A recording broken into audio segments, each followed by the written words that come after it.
It's time.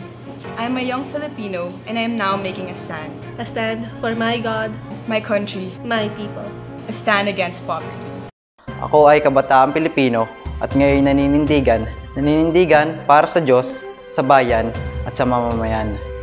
Naninindigan laban sa kahirapan. I will end the #1 poverty of all in our country. Poverty of the mind and heart, I will replace my colonial mentality with a proudly Filipino bayanihan mentality. Wawakasan ko ang gat ng kahirapan ng aking bayan.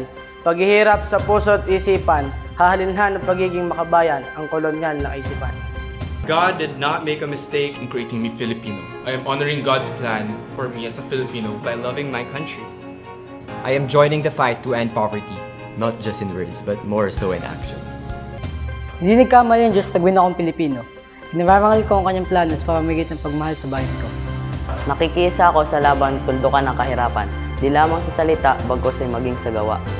I will not stand by idly As millions of my fellow Filipinos go hungry, while I pursue my dreams and build my riches. I will take on the dream of those who have lost their capacity to dream. I dream of a prosperous, slum-free Philippines. A people who will not merely be consumers, but also producers. Hindi ako magiging panatag na maraming kapwa ko Pilipino ang nagugutom habang tinutupad ang pasarili kong pangarap na pagpaunlad.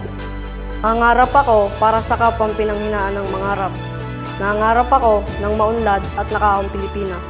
Pilipinong di lamang tagatangkilik, kundi tagalikha. I dream of Filipino brands which will be globally recognizable. Filipino brands that do not leave the poor behind.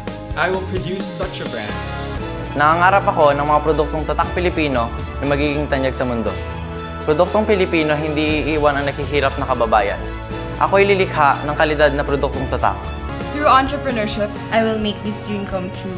Not just ordinary entrepreneurship, but inclusive entrepreneurship. Sa pamamagitan ng pagninegosyo, tutuparin ko ang pangarap na ito. Hindi lamang pagninegosyo, kundi sama-samang pagninegosyo.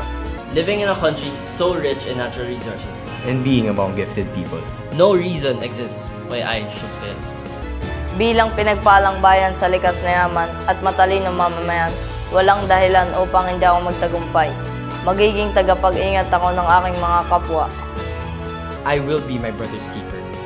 I will help the poor become poor. I will make the poor a dignified partner in my business. I will end poverty by creating wealth, not just for me and my family, but also for the poor, because the poor is my family. Tutulong upang umangat ang buhay na mahihirap. Iaangat ko ang dangal na mahihirap sa paraan ng pagninegosyo. Wawaksan ko ang kahirapan at magpapanumbalik sa kasaganaan, hindi lamang para sa akin at sa aking pamilya, kundi maging sa mahirap na bahagi na rin ng aking pamilya. I will use my time to make productive the time of the poor. I will use my talent to help the poor uncover theirs.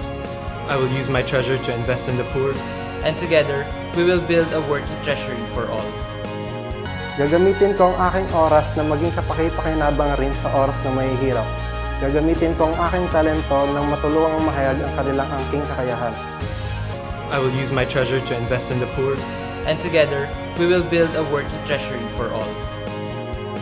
Itataya ako ang aking yaman upang sa mahihirap ay mumunan at sama-sama nating buuin ang kayamanan ng panlahat. Ako ay magiging sunod na economist. Halina't sumama ka!